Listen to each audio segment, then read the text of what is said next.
Hi, everybody. My name is Richard L'Esperance, and I go by the name of My Man Richard. Today, it's a roundtable on entrepreneurship. This is the podcast Welcome to a Better Lifestyle. So I have three panelists with me, and they're doing their thing in the business world. So they're gonna share their knowledge and their experience. So I think you guys are gonna like this roundtable. So my first question, I'll start with Amy. What is how's the life of an entrepreneur, like from your own experience, from when you started until now? So It's full, and I'm sure the other two can agree. When you're an entrepreneur, I feel like you have your hands in multiple things. There's not just one lane that you drive in. And I was actually talking to someone about this morning, and someone asked me, "What do you do?" And you're like, "Well, I have about 17 things I do." Right? You wear a lot of hats. You find yourself involved in a lot of different things. It's a very full life, but it's a very good life in the terms of I, for the most part, attempt to make my schedule work for me. I have a small child. I travel a bit for other things, for work and other investment things. And I also have a husband who travels a lot, so it allows me to work when I need to, which ends up being more than I wanted to. And I think it's what's really interesting, and I bet you both will agree on this too. I come from the corporate world, and I often lust for the idea of turning my phone off on a vacation and not having to answer emails and text messages or having to work.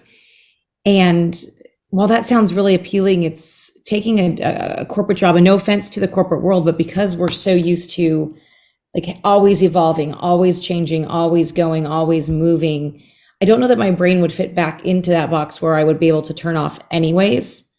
And so it's sort of this dream of an idea to be able to turn a phone off on vacation and take a day off, but also knowing that there's no way I could turn my brain off that way. It doesn't work that way anymore. You can't fit your brain back in the box after you've let it sort of soar and expand the way it has.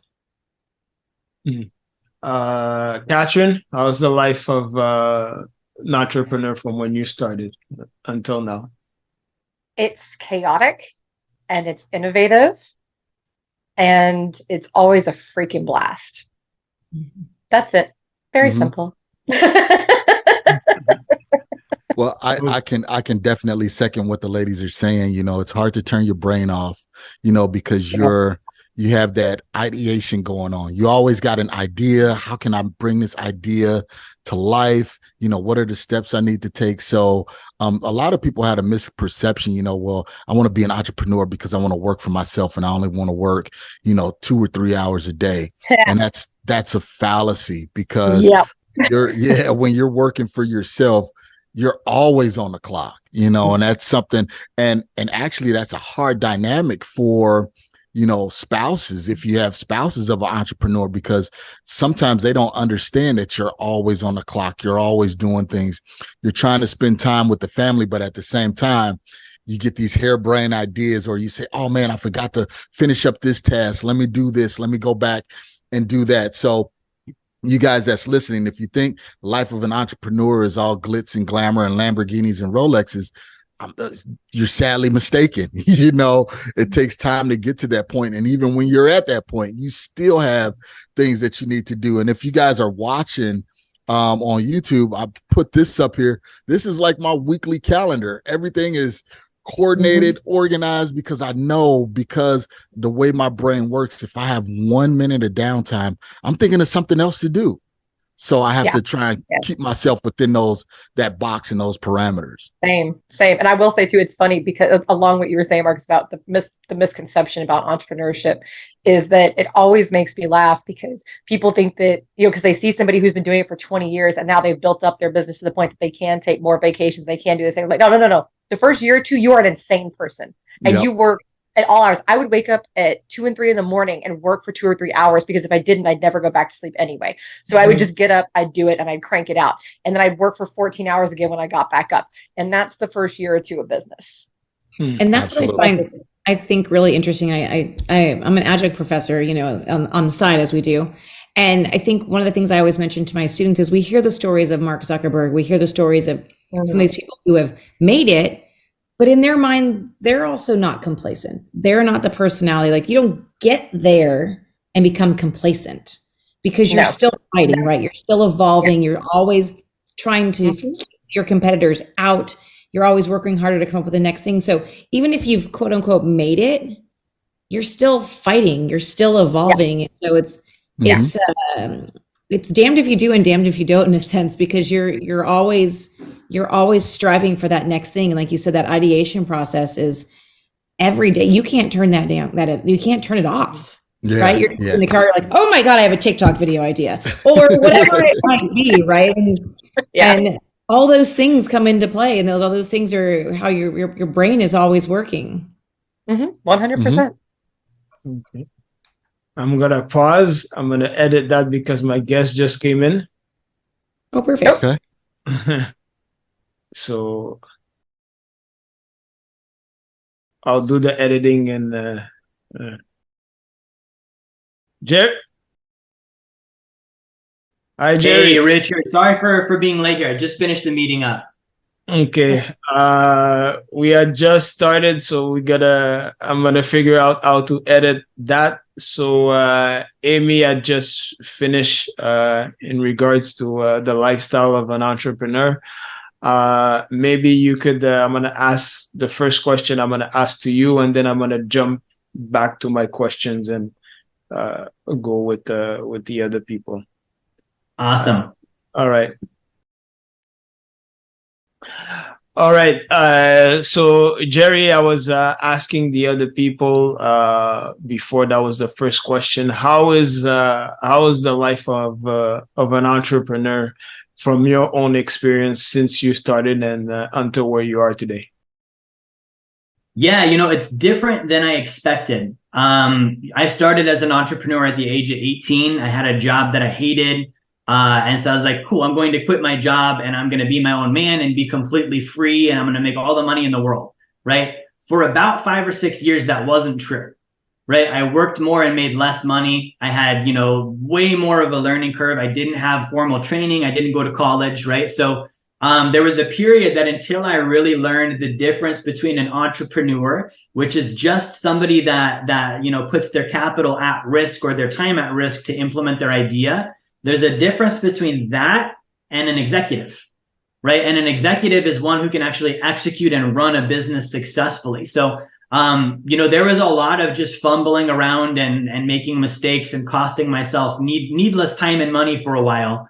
And that was kind of the price that I paid to get to where I am today.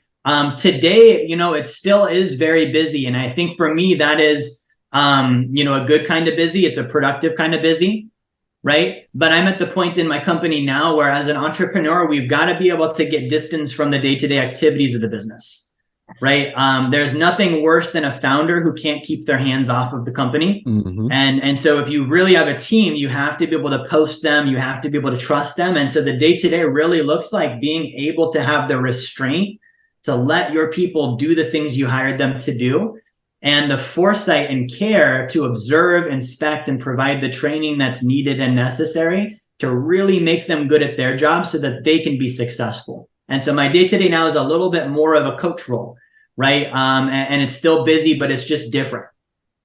I'm gonna start with Amy. Have you since your journey in the business world, as an entrepreneur, have you encountered failure before you reached the level you are, or it was straightforward success? No, absolutely. I think failure is part of the learning opportunity. We always say fail forward. So learn from what you failed, what you did wrong. And failure is not a bad thing. There's a reason you fail on something. So maybe they weren't meant to work. And so I think failure is absolutely a piece of probably everyone on this call and every entrepreneur and every business person, every human's puzzle, right? We've all failed at something, and it's not a bad thing at all. And I actually was talking to someone this morning, and they mentor startup for chiropractors who are starting up to build their business. And they're all like, how did you make it so big? How'd you get there? And he's like, I failed fast. I made a lot of bad decisions. I failed fast. And so when you really think about that, failure is part of testing your brand. It's part of testing what you're creating. And that is so important because it helps us grow. It helps us learn, but also gives us a better understanding of our audience, of our market, of what we're offering. And so failure is not a bad thing in the least bit. And I will tell you, I tell my students this all the time. I'm not up here because I'm smarter than you. I'm up here because I'm older than you and I failed more than you have. I like that. That's awesome. And it's so true. It's so true. I mean, seriously, Yeah. I don't know how many times I've done that. Like and I tell people like the funniest one with me was my biggest fail was when I refused to charge enough for my services. Because I wanted to help more businesses and I love to help the little startup businesses. And so I know they don't have very much money. And I was just stubborn for way too long. Oh, there it goes. We all knew it was going to happen. There we go. Thank you for the reminder, Amy. But we all, I mean, that was the funniest one. The people are like, really, you didn't want to make more money? I'm like, no, I wanted to help more people. It was just a motivation thing, but I figured out how to do both. And so, like you said, fail forward. I figured out how to make more money and make my life easier and help even more people than I was before. Marcus? You know what? I read a great book. I can't even remember the name of the author and I don't have it by me, but it's Obstacles is the Way, right? So it's when you reach those points of failures, right? Sometimes those points of failures are leading you in a direction that you need to go into. And a lot of people think that failure is I failed or I'm a failure. And it's really not I'm a failure, but it's, hey, I failed at this one instance or this one situation in my life. And how am I going to bounce back and get to the next point? And just like the other guest said, you know what? Failure is going to happen. It's how you deal with it. And what do you glean from that failure? Because, those failures come to teach you a lesson. And if you don't learn from those lessons, you're going to run into that failure again. And it's going to continue to happen. It's going to cycle. So what I always tell entrepreneurs is, just like Amy said, go ahead, make those mistakes. Being an entrepreneur is all about risk and how you leverage that risk. If you're scared to take risks, trust me, entrepreneurship is not the career path for you. No matter how much passion you have, no matter how great of an idea you have to be willing, like Jerry said, to put your capital on the line, because if you don't believe in yourself and put capital behind you, no one else is going to put capital behind you. So you got to get out there. You got to look for those risks and you got to take those risks, because if you look at the background of every great entrepreneur, they had that crux, right? Am I going to take this risk or am I not going to take this risk? And those who succeed took that risk. They may have failed, but they knew how to overcome it and knew how to use that risk and that failure as a launch pad and catapult them to the next level. Jerry? Yeah, I mean, definitely. I failed before and I will continue to. One of my favorite quotes, and I just want to share it, it's by President Theodore Roosevelt. It's from his speech, The Man in the Arena. But there's a line in there and he says, the credit belongs to the man who's actually in the arena, whose face is marred by dust and sweat and blood, who strives valiantly, who errs, who comes short again and again, because there is no effort without error and shortcoming, but who does actually strive to do the deeds, who knows great enthusiasms, the great devotions, who spends himself on a worthy cause. And he goes on to say, he at best knows in the end the triumph of high achievement, and at worst, if he fails, at least he fails while daring greatly, so that his place shall never be with those cold, timid souls who neither knew victory nor defeat.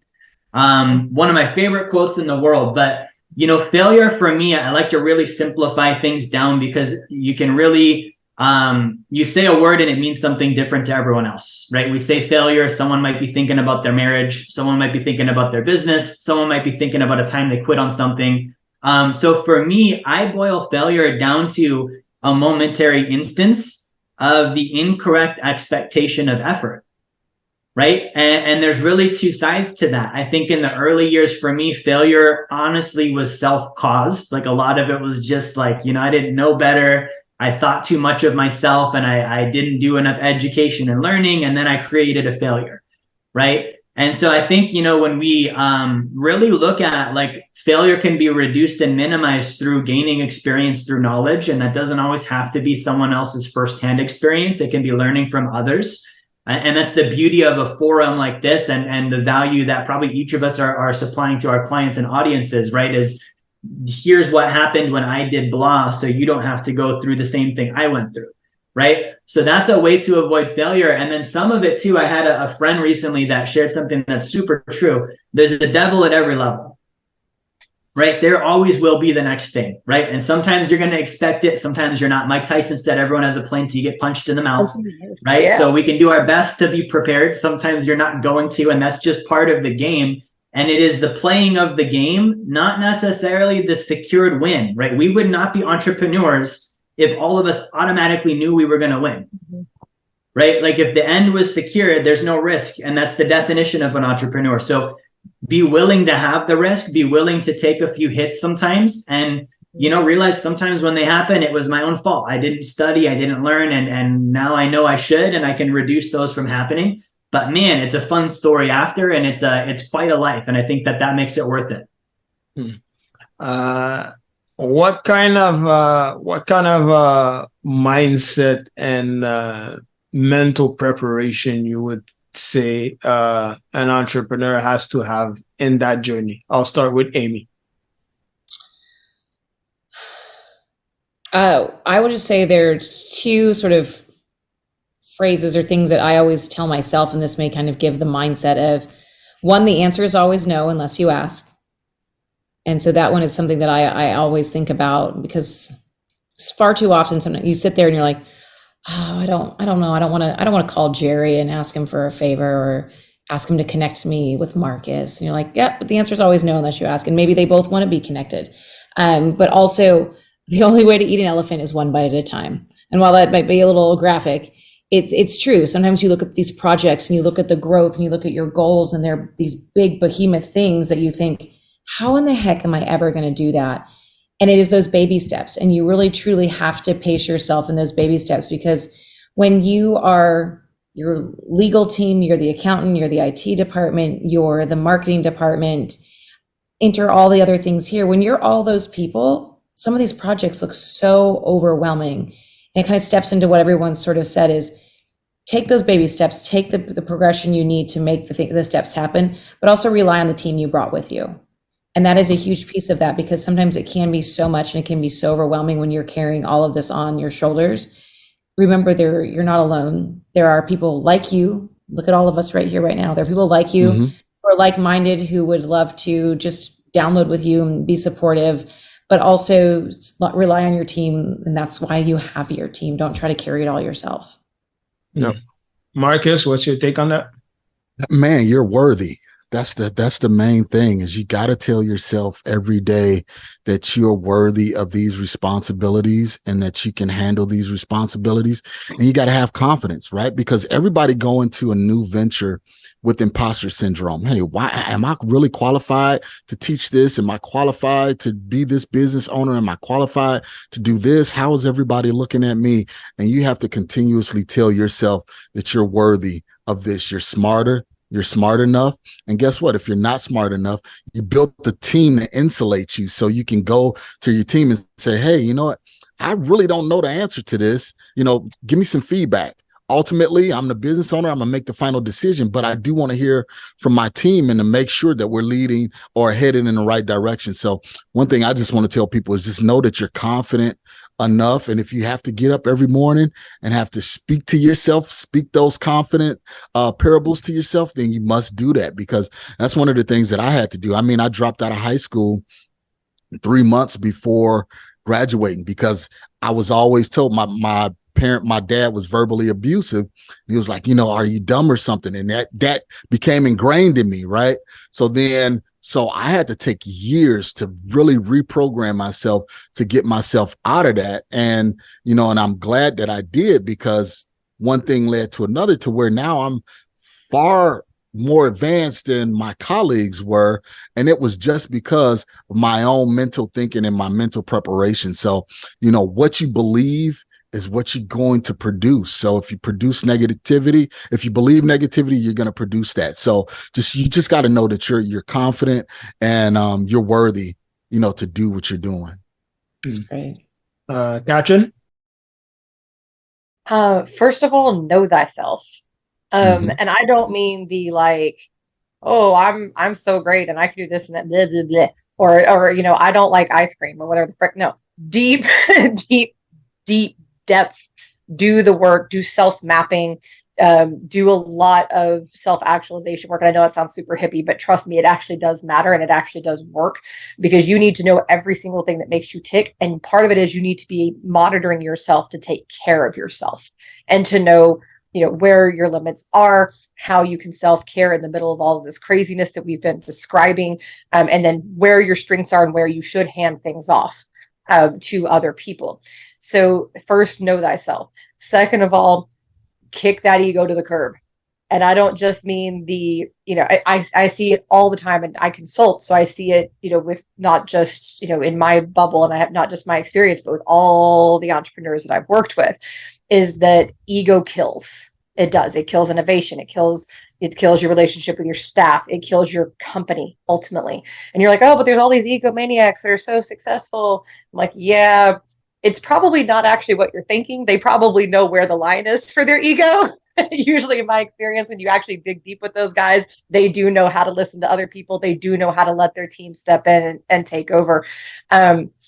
So it's okay to be confident. It's okay to shake things up, but you need to understand that yours isn't the only voice, and you need to be listening to those around you and taking them seriously. And then kind of the final thing for mindset is kind of back to Jerry's point. That's one of my favorite quotes by Mike Tyson, by the way. I freaking love that quote, because it's true. You are going to get hit in the mouth. So you better be ready to stand back up and knock them out. That's how it goes. You get down, you take that breath, because man, it hurts, man, it stings. You shake it off, you climb up, and then you nail them right in the jaw. And that's what you have to do. You have to have that mental toughness, because if you don't, you're going to sink. And Jerry? If I ever get in a fight, I'm picking Katherine to be on my team.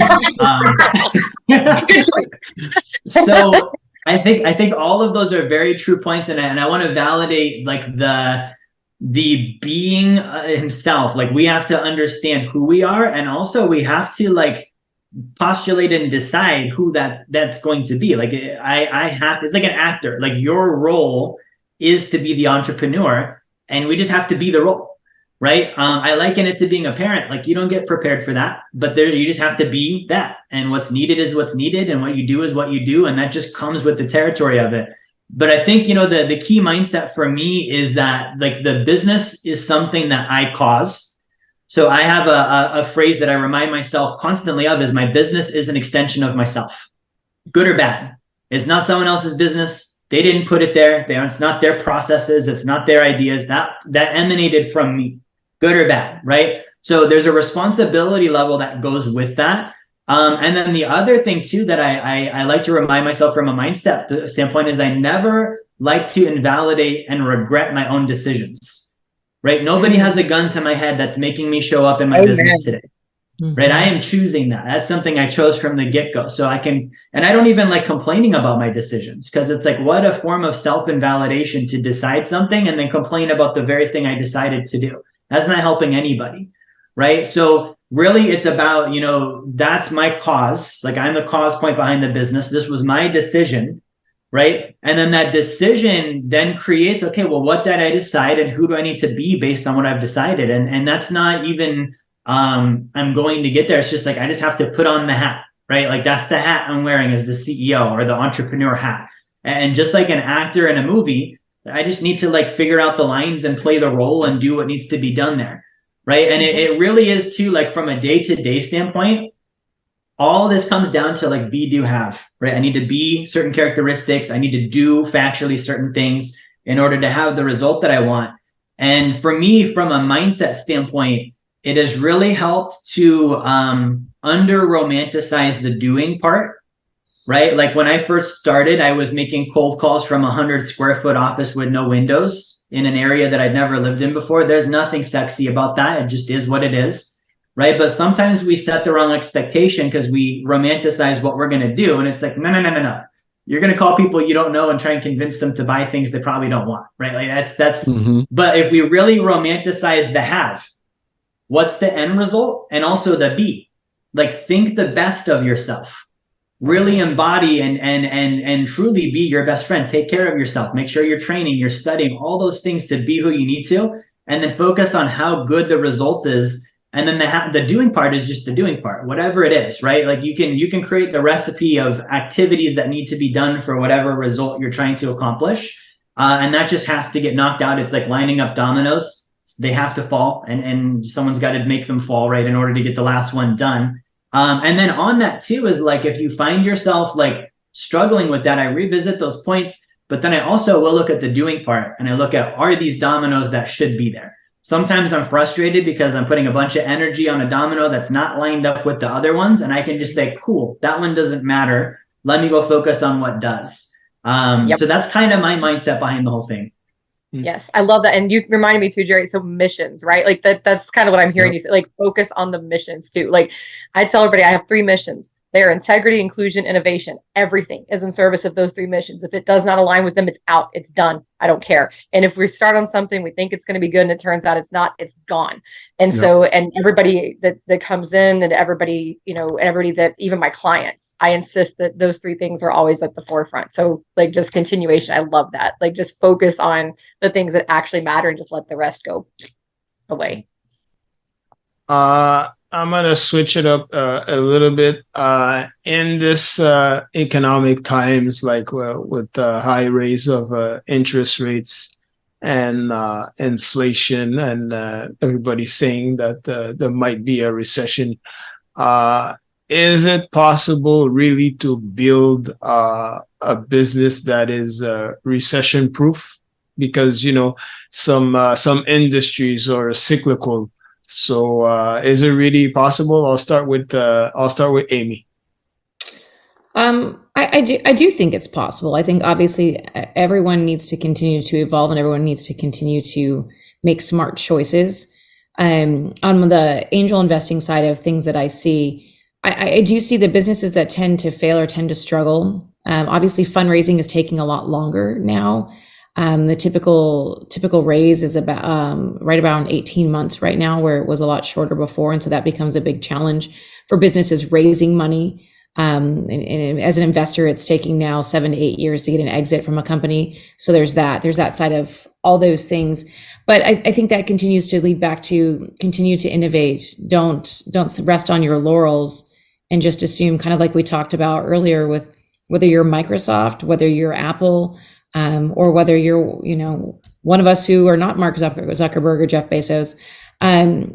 Continue to innovate, and try to do it in an efficient way. I mean, I think that's really what it comes down to, is you can grow and you can have a sustainable business, but if you rest on your laurels, economic trials or not, you're gonna fail. There was a skateboard shop I was in a couple of years ago in California. And I don't skateboard, so I don't actually know why I was in a skateboard shop, but we won't go there. But they had a thing on the wall and it said "Evolve or Die." And I always remember that. And it feels very kind of maybe a little bit dark, but when you really think about it, that goes to all of us. And it's like everyone's talked about, continue to learn, continue to stick to your mission, but continue to learn. That evolves to us as humans, that evolves to us as our businesses. And so when you look at a recession-proof business, if you will, it all comes down to, are you listening to the people who are talking to you, who are giving you feedback? Not everyone's feedback is valid, I get that. But are you listening to the feedback? And if everyone's saying the same thing, what are you doing for that? How are you evolving? Maybe smartly, maybe it's not an expensive evolution, but it's something else that makes a lot more sense. How are you continuing to do all those things? And you just have to be a little bit smarter about how you go about your actions. Marcus? You know what? This may sound crazy to everybody, but I choose not to participate, right? So if there's a recession, we choose not to participate in the recession, because it's up to our thinking, and it's up to what we teach our customers, up to what we teach our employees. It's the mindset. And I know a lot of people say that, but this was one of the things that I learned back in 2008, right? During the great Great Recession was some people made billions of dollars during that same time while others barely got by, right? So, and one of the things that I learned was during that time is you have a choice to fall into the economic woes of what's going on in the country or in, in the universe, or you have a choice to decide to go in a different direction. Now, it's going to take some things in order for you to choose not to. You got to block out all of the noise from CNBC, Fox Business News, and everything like that. And you have to start feeding yourself the right things, right? Because what we're building as entrepreneurs is not hinged upon the business community. It's hinged upon us pushing that and birthing that baby forward, right? So it's up to us to continue to push, no matter if it's a recession going on or not. Think about it. Think about what the cruise lines just went through COVID. Okay, nobody was taking cruises. Nobody was flying. They went through an economic downturn, but Carnival is still here. Royal Caribbean is still here. Norwegian Cruise Lines are still here. So they went through that time, but you have to learn how to pivot and make changes in order to make sure that your business is sustainable through a recessionary period. So my answer to everyone is I choose not to participate. Katherine, what's your take on that? So I have a two-part answer to this one. Number one is, so your actual question, not necessarily the spirit of it, but the actual question was, can you build a recession-proof company? No, unless you are building one of the 3 sin factors, which seem to be the only things that go through, so it's tobacco, alcohol, and gambling, right? Unless you're building one of those 3, yes, the recession will factually affect you. Now, how it affects you, to Marcus's point and to Amy's point, how it affects you, then you can work within that function, right? So let's first accept the reality that yes, there will be an effect. But to Marcus's, I love how you said that. I refuse to participate in that, right? Like I'm just not going to have that.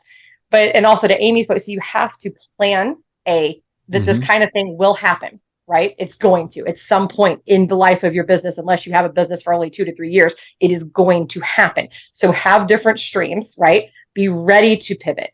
Pay attention. What are some of the underlying needs that people have? How am I meeting those? Focus on that. And what's one of my missions? Innovation. Again, back to Amy's point, perpetually innovate. Always be innovating. Always be changing. When, a lot of these companies that took massive hits during COVID and then were still successful, it's not that their primary business didn't almost completely go away. It did. They pivoted and did something else. They made masks. They made hand sanitizer. They held, different, COVID safe virtual events that people paid for, these types of things. So you just pivot and you innovate. So yes, you will get hit by the recession. It will suck, but in one way, but then you figure out how to move forward, and you should always have enough money in the bank to give yourself time to figure that out. If you don't, you've already failed there too. You have to have that kind of stockpile, because at some point you're going to get punched in the mouth. Jerry? Yeah, all good points. I don't think I need to say too much more on it because I think we've covered a lot of it. One thing, and being in the financial industry, I find that a lot of people don't actually know what a recession is. They just hear the buzzword and then they make the assumptions of all the things that are going to happen. One of the biggest, and it's such a basic, but guys, look words up, understand definitions of words, right? So a recession is a decline in the gross domestic product of a nation for 2 quarters in a row. 2 quarters, right? So kind of what Marcus said, like, am I the United States of America? No, I'm not. I'm Jerry Fetta and my business is Wealth Dynamics, right? So just because the GDP went down in the United States doesn't mean mine went down, right? That's like saying it's snowing on the southwest coast or the northwest coast of the country in a general area, but my zip code isn't in that area. I probably didn't get snow, right? Now I may have, and that's to Katherine's point. If I did, I need to like confront that and look at it.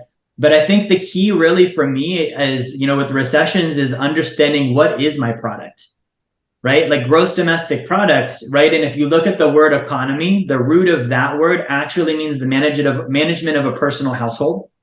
So a lot of people look at the economy and the recession, and then they link themselves in with it. And it's like, well, wait, no, what is your business doing? What is your household doing? What is the thing that you produce? Right. And then I love what Amy said is surveying people, like what is wanted and needed. A recession, like it may not have affected you, but it did affect a lot of people. And so if you can survey that lot of people and find out and take responsibility for both sides, I'm going to take responsibility for the guy being affected. And I'm going to figure out how to help him. I'm going to take responsibility for the thing that caused the recession and try and help there too, right? And that's really where you can see a business kind of like dig in and do really well during the recession is new problems have been created. Yep. New needs now exist. And there's now the opportunity to service those needs within the vertical that the business has. So it is a process, like anyone that's been through, and it's not like that day you're like, oh, there's the answer. Like you need to do some investigation and analysis and surveying and really do a thorough job. But I think, there's a way to thrive during recessions, and it is going to be, a culmination of all of the things that were said here, which are all very correct and very appropriate responses. And Richard, I can second to everyone because my core business is real estate. And what is everybody hearing in real estate? Hey, nothing is buying, no one's selling because they all have 3% interest rates, everything like that. The sky is falling, right? It's 2008 all over again. That's all you're hearing. But right now we're buying more properties and doing more activity now than we were in 2021 and 2022, which were the highlights, of the real estate industry. So when I say I choose not to participate, it's, hey, you know what? I'm going to find other areas within this industry to where we can still thrive as a business and not just look at, oh, you know what? Nobody's buying, nobody's selling. So we immediately accept that position. I had my biggest business year in 2020. What is that? Like as a consultant, how in the world? Like that makes no sense. But like all these businesses are closing down and stop, cutting off spending. And somehow that was my biggest year. So very much to your point, Marcus. Yeah, it's the and to Jerry's point too, the pivoting to find the need and then to keep going and just do it a different way. Mm-hmm. Absolutely. AI in the business world. How do you see that going forward, Amy? It's really interesting. So being in the world of sports, there's a lot happening. We can talk to this fact that Amazon is utilizing AI for some of their Thursday night football coverage. They're actually there's a whole concept of, can we personalize the sports coverage that we're watching, and can AI help us shape that? So we can look at it from that perspective. I think from a business owner perspective, one thing you need to think about is read, research, learn. I think Jerry said it best, is teach yourself. Mm-hmm. AI is this concept, kind of like the economy, right? Like this is a big, huge word we're talking about. What does it mean to you? What does it mean broken down to you? How does that affect you?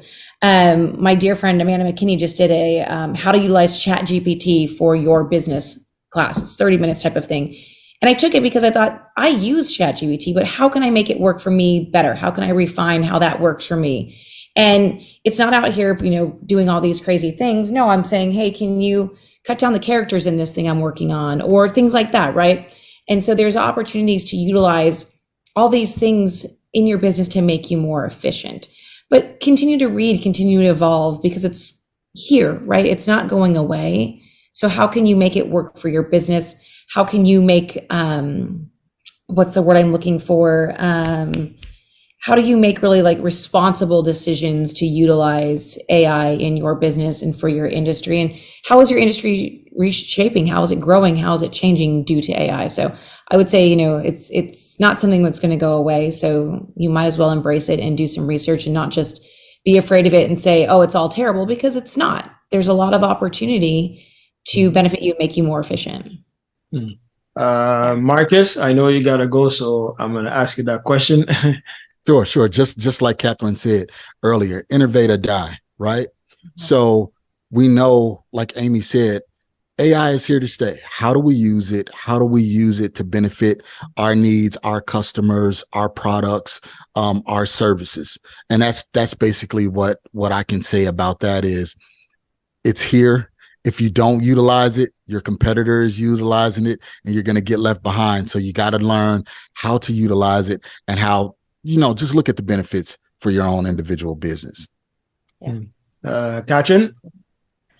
So I just had the coolest experience because I was just at an event called Bond Summit, and I got to speak with one of the leading AI producers right now, like innovators in the AI space.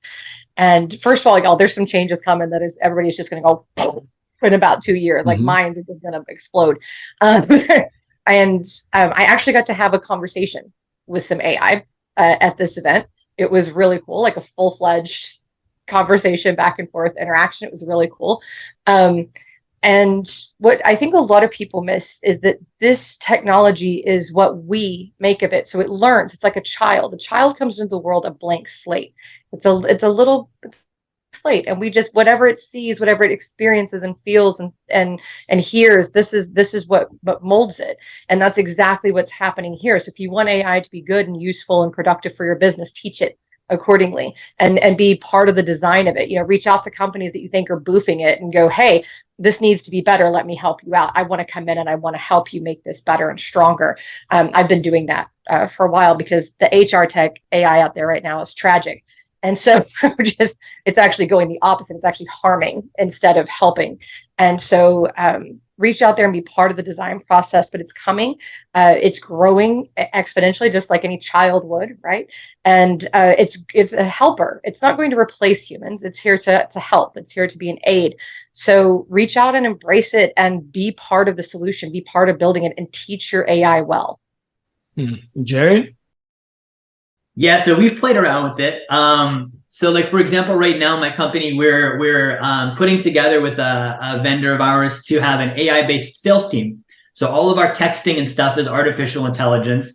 And it's the coolest thing, because you can actually have a conversation and this thing responds and it feels like you're having a conversation with a person, right? So I think that like, as a business owner, there's a lot of like the kind of more minuscule tasks where I'm like, hey, if I can automate that and have technology do that, that's beautiful. Now, to what Katherine said, AI is basically just a circuit, right? It's still the knowledge and the foresight of the human being that enters the data into the AI that's going to dictate what it does and the quality of that work, right? So there's an element that's similar, like Katherine mentioned, training a child or training an employee. Like, how well did you do the legwork to make sure that thing has the right data? And it can be a really beautiful thing right there. Right now, I think the other aspect of it too is like, it's a bit like the internet. Like there were the people and are the people that are like, I'm never doing the internet, it's going away. And then they've got some weird retail store that you don't know of in the Midwest somewhere. And you're like, nobody knows who these guys are, right? Yep. So it's not going to go away. And so it really is like the willingness to evolve and adapt, continuing to adapt, continuing to go to the next level. And then I think the beautiful thing it does for the company and for the employees specifically, we have to think about what makes us more valuable than a robot, right? It's not just, typing a text message anymore. It's my knowledge, and it's like the responsibility, because in AI, that's the one thing it can't do. It cannot take responsibility for something. That's up to the individuals, entrepreneurs, the staff. Like, that's the thing that we do, is the responsibility for the business, the planning, the foresight. We can use that to enhance things. And I also think too, that as a business owner, like, my staff are very important. And so I want them to know we're not trying to replace you. If we bring AI in on the sales team, it's not to fire the sales guy, so that you don't have to do 200 text messages a day, right? Exactly. Your time is now freed up to do more important things in the business. And if you can increase my bottom line, I will actually pay you more, because we saved money with using AI. Mm-hmm. Absolutely. In 2 minutes, guys, if each of you could answer that. If someone is starting as an entrepreneur, but one of the biggest obstacles is finance and to get started, and other resources, what would you say to someone who lacks resources and wants to get ahead? I'll start with Amy. Let me pass it to Marcus, because Marcus, I know you have to go. Do you want to go? Okay, yeah. Okay. Sure. Thank you. First, before I answer this question, thank you, Richard, being a host. Thank you for allowing me to be on this panel with, Jerry, Amy, and Katherine. You guys brought a wealth of information, to these topics that Richard presented before. So my answer to that question in regards to financing is, there's capital out there, right? You just have to know how to strategically position your business to be in the room where the capital is. As a real estate investor, one of the things that I always tell people is that the information is out there on the internet, right? But everybody else has that same information. It's how do you utilize that information? So one of the things that we do, and we teach a lot of newer real estate investors that's getting into the industry, is it's built on relationships, right? So I'll give you an example. I know you said 2 minutes, Richard. We did a deal. I never met the investor out of Nashville. We were doing a fix and flip in Chicago, and just from third-party conversations, he financed the whole project for us, over $300,000. I never shook his hand. I never went out to dinner with him. So the capital is out there, but you have to build your business based on integrity, like Katherine said, and let everybody know exactly what you're doing and that you're doing it based on integrity. And people be willing to, finance some of the projects. One of the things that I want you to know is don't go out there thinking that, hey, I'm asking someone for a favor to borrow money. No, you're presenting them an opportunity. Hey, I have a business that's thriving. We want you to be a part of this business. This is the opportunity. You can either accept that opportunity or not, and we'll move on to the next individual. So it's how you look at your business and how you present those capital investments to those possible partners in order for them to be on board. But make sure you have your numbers solid, make sure your presentation is solid, but the capital is definitely out there. So there's no reason for someone to say, well, I can't start my business because I don't have the money. Amy? I agree with what Marcus said, and on a couple different levels. I will speak to myself. When I first started my first business, it was an event planning business, and the city of Phoenix was running a grant program for women-owned businesses or any businesses that wanted to be relocated to downtown Phoenix. That was before it is what it is now. And so someone told me about it, and it was like $5,000 to do all that. They'd file all your paperwork basically to get your LLC started, to get all your stuff going. It was about a $5,000 grant, because by the time you do all those things and all the pieces, it's significant. And so those things exist, maybe not on a grand capital scale, right? It's look for those opportunities in your city, in your town, on a much smaller level that you might be able to find capital too. So that's a different perspective. And the other one I want to bring to it is, I was a big fan of not spending a lot of money when I started last night's game, because I had clients in the event planning business and with different businesses I worked with who spent all this money up front to get the right letterhead, to get the right logo, all these things. Remember, if you read Lead and Startup, it doesn't have to be pretty when you start it. If it's beautiful when you started it too late. So remember that product, you can have a website that is purely a landing page with maybe an extension here or there. It doesn't have to be a grand built out perfect website. So remember, all those things you can do on a granular level. You can do the cheaper, the smaller scale. I know we all want to be this behemoth, but you truly can start on a much smaller scale and give someone a place to start off. And so I look at, we've all looked at restaurants, right, where they only have a Facebook page, which is annoying because there's no menu on there. But right, could they get a landing page for $7 a month on Squarespace? Yes, they could. But it's all those things that just these little pieces, yes, the $7 adds up. But also remember, you don't have to have a order online if you're a restaurant. You don't have to have all those things. You can just have a landing page with a copy of your menu on it. So just remember that people don't expect it to be, you're running a clothing bag. You don't have to log on and on your boutique and have it be Nordstrom. It doesn't need to be Nordstrom. You can be where you're at and what you fit in the box. And so just remember that while that's a goal, it's really okay to start off.